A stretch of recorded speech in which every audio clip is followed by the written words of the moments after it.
The shocking truth about the Manila Trench megaquake. What if I told you that beneath the pristine waters off the western coast of the Philippines lurks a geological time bomb that scientists say could unleash one of the deadliest earthquakes in modern history? The Manila Trench doesn't make headlines like the San Andreas Fault or Japan's notorious subduction zones, but this underwater canyon stretching along the western edge of the Philippines could be hiding one of the Earth's most dangerous seismic threats.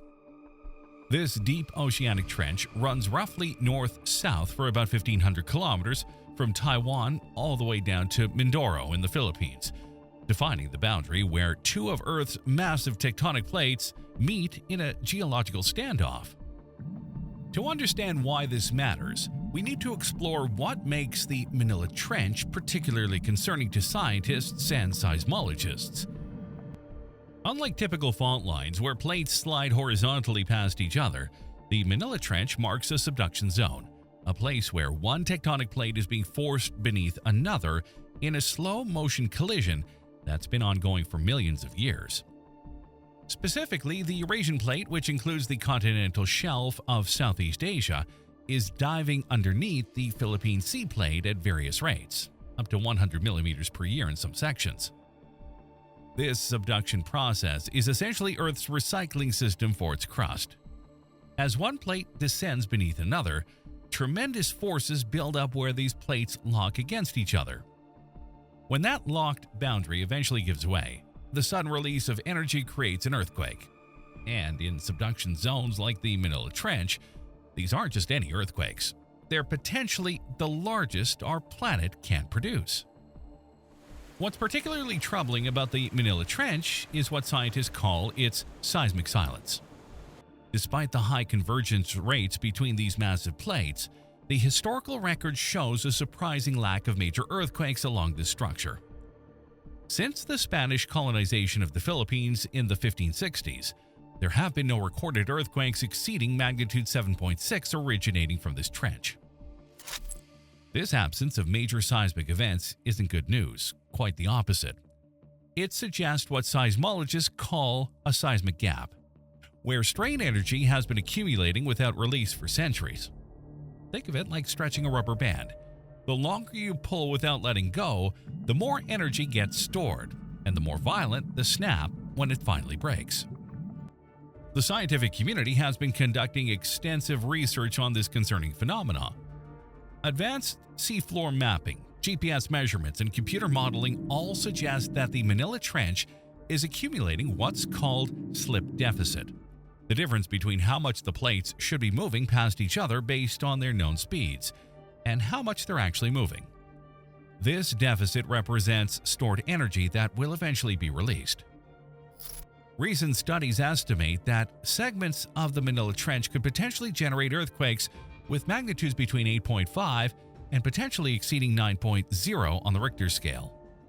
For context, the devastating 2011 Tohoku earthquake that triggered the Fukushima disaster was a magnitude 9.0. The difference between each magnitude is exponential. A magnitude 9.0 earthquake releases approximately 32 times more energy than a magnitude 8.0. When we compare the Manila Trench to other subduction zones around the Pacific's Ring of Fire, the similarities become even more concerning. The geological characteristics of the Manila Trench share features with the Sumatra Andaman subduction zone, which produced the catastrophic 2004 Indian Ocean earthquake and tsunami that killed over 230,000 people across 14 countries. Both zones have high convergent rates, extended periods of seismic quiescence, and the potential for rupturing across multiple segments simultaneously. What makes subduction zone earthquakes particularly destructive isn't just their magnitude, but their additional tsunami-generating potential. When a section of seafloor suddenly thrusts upward during a subduction earthquake, it displaces an enormous volume of water. This displacement travels as a series of waves that can cross entire ocean basins, growing taller as they approach shallower coastal waters. For the Philippines, a nation of over 7,600 islands with countless coastal communities, this dual threat of extreme ground shaking and tsunami waves represents a worst-case scenario. The science behind predicting exactly when such an earthquake might occur remains imperfect. Seismologists can identify the potential for large earthquakes based on accumulated strain, but pinpointing the timing remains impossible. This uncertainty is partly what makes the Manila Trench so concerning. We know the threat exists, but not when it will materialize. To better understand this threat, researchers are deploying increasingly sophisticated technologies. Underwater seismometers monitor the faintest movements along the trench. GPS stations throughout the Philippines track subtle shifts in the Earth's crust that might indicate changing stress patterns. Satellite observations measure the broader deformation of land masses around the subduction zone. All of these data points help scientists refine their models and improve our understanding of the potential hazard. There's also fascinating research being done on ancient tsunami deposits, layers of sand and debris carried inland by prehistoric tsunamis and coastal sediments. These geological clues help scientists reconstruct the timeline of past events and estimate recurring intervals. Some studies suggest the Manila Trench may produce major earthquakes on cycles spanning hundreds to 1,000 years, placing us well within the window for another major event. The earthquake potential of the Manila Trench doesn't exist in isolation. It's part of a complex network of fault systems throughout the Philippines, including the Philippine Fault Zone that cuts through many of the country's major islands. This creates scenarios where a major subduction zone earthquake could trigger movement along these other fault systems, potentially causing a cascade of seismic events affecting multiple regions simultaneously. In a Manila Trench rupture scenario, the immediate impact zone would experience violent ground motion lasting not seconds, but minutes. The longer an earthquake shakes, the more cumulative damage it causes. Buildings designed to withstand brief shaking begin to fatigue and ultimately fail during prolonged events. This extended duration is a hallmark of megathrust earthquakes and dramatically increases their destructive potential. The intensity of ground shaking would vary significantly across the Philippines based on distance from the rupture and local geological conditions. Western coastal regions of Luzon would likely experience the most severe effects, with modified Mercalli intensity ratings potentially reaching 9 or 10, levels at which even well-designed structures sustain heavy damage. Metro Manila, despite being farther from the trench, faces amplified risks due to portions of the city being built on soft sediments that magnify seismic waves, a phenomenon known as soil amplification. But the earthquake itself is just the beginning. Within minutes of the main shock, coastal communities would face an even more urgent threat: tsunami waves generated by the sudden displacement of the ocean floor. Computer simulations suggest that in a worst-case scenario, tsunami waves could reach western Philippine coastlines in as little as 15 to 30 minutes, giving residents precious little time to evacuate to higher ground. These tsunami waves wouldn't arrive as the dramatic walls of water often depicted in movies. Instead, they typically begin as a rapid, abnormal rise in water level, like an incredibly fast tide that keeps coming in and doesn't stop. The first wave isn't always the largest. Subsequent waves can arrive hours apart and be even more destructive. Modeling indicates that tsunami heights could range from 3 meters to potentially over 10 meters in some coastal areas of western Luzon, Palawan, and Mindoro, more than enough to devastate coastal communities.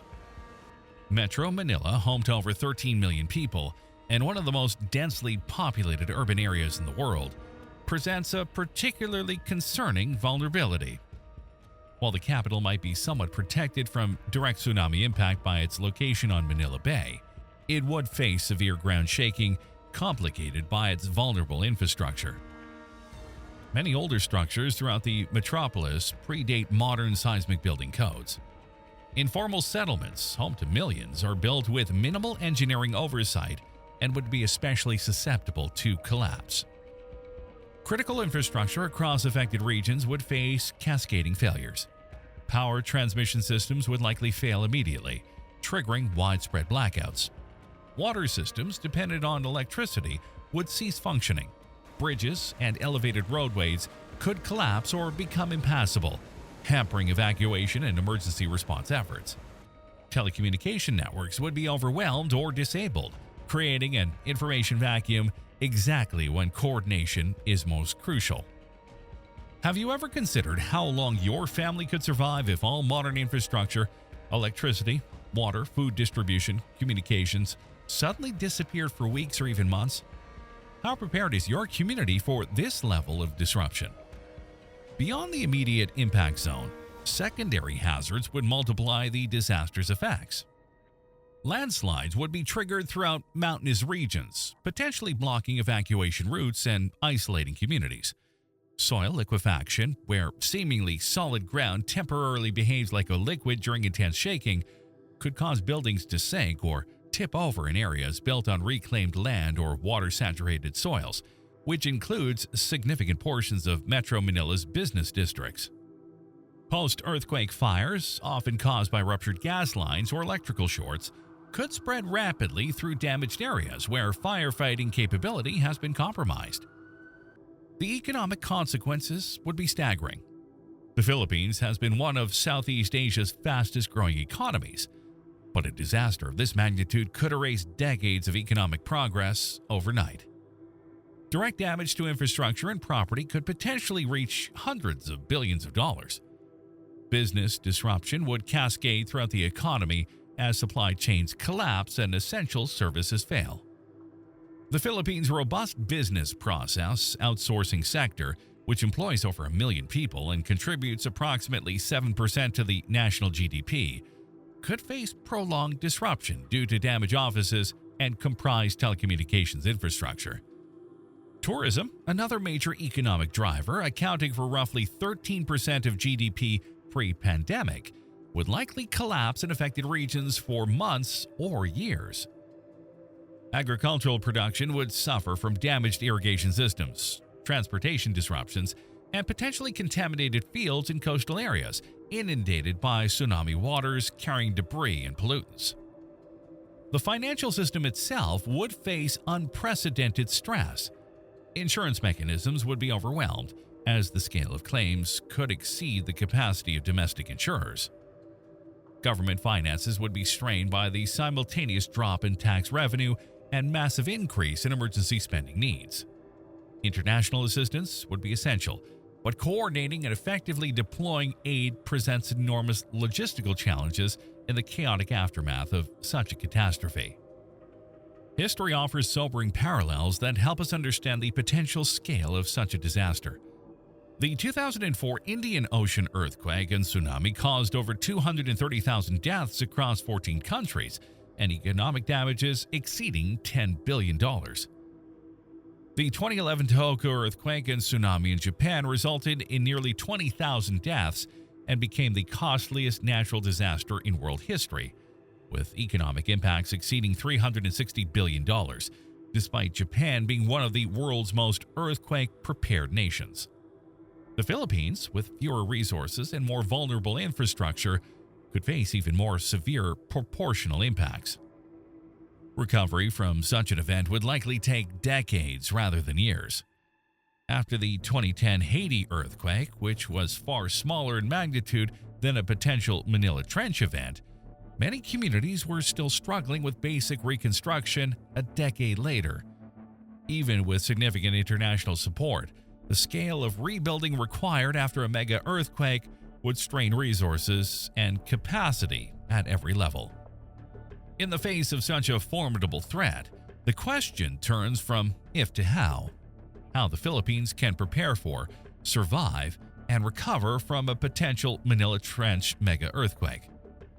This begins with understanding the current state of the nation's earthquake monitoring and warning systems, which have seen significant improvement in recent decades but still faces substantial challenges. The Philippine Institute of Volcanology and Seismology forms the backbone of the country's earthquake monitoring network. The agency maintains a network of 74 seismic stations strategically positioned throughout the archipelago, continuously monitoring ground movements. These sensors feed data to central facilities where seismologists analyze the information in real time. When an earthquake occurs, this network can typically determine its location, depth, and magnitude within minutes. However, earthquake early warning capabilities in the Philippines remains limited compared to more advanced systems in countries like Japan. The fundamental challenge is physics itself. Earthquake waves travel at speeds ranging from 3 to 8 kilometers per second. This means that areas closest to the epicenter have almost no warning time before shaking begins. Only communities farther from the source potentially benefit from warnings, which might provide seconds to minutes of advance notice, barely enough time to drop, cover, and hold on, let alone evacuate buildings. For tsunami warnings, the situation is both better and worse. On one hand, tsunamis travel slower than earthquake waves, potentially allowing more warning time. The Philippines has established 36 tsunami detection stations and 10 tsunami early warning systems along vulnerable coastlines. On the other hand, a Manila Trench-generated tsunami could reach western Philippine shores within 15 to 30 minutes, leaving precious little time for evacuation, especially in densely populated areas with limited escape routes to higher ground. The country's building codes represents another critical element of earthquake preparedness. The Philippines adopted the National Structural Code in 1972, which has been periodically updated with modern seismic provisions.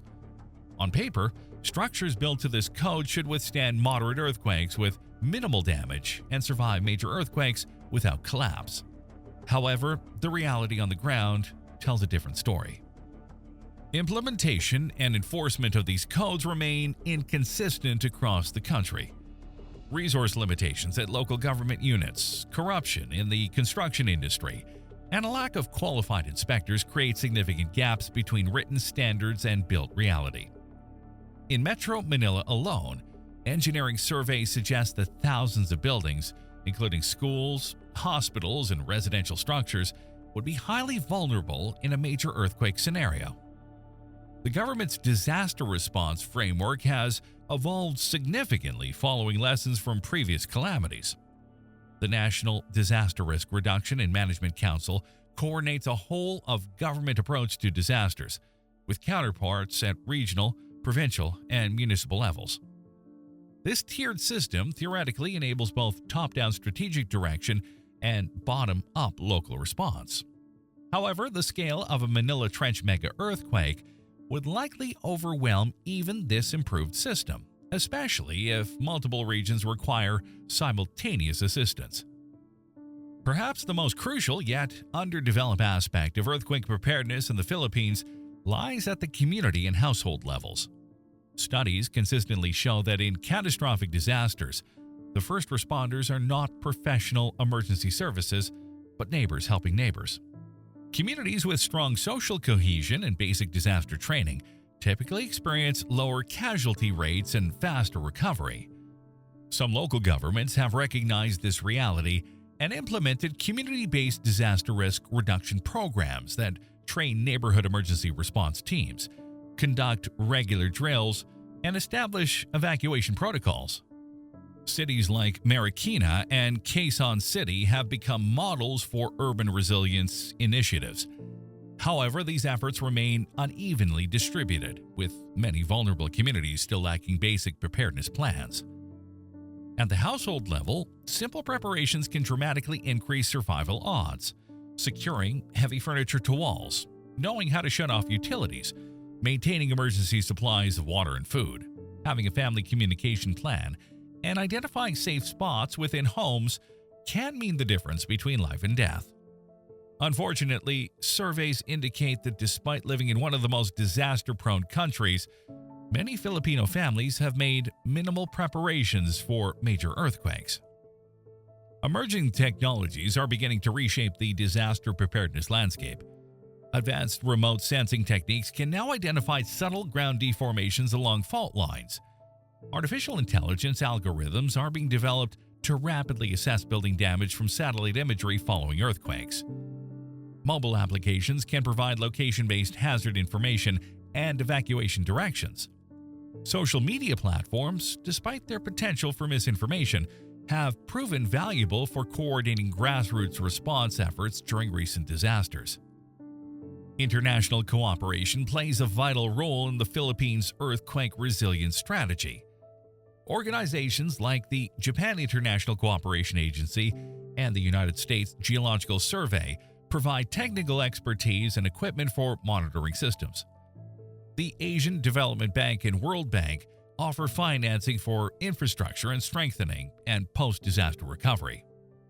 Regional bodies like ASEAN have established protocols for mutual assistance following major disasters.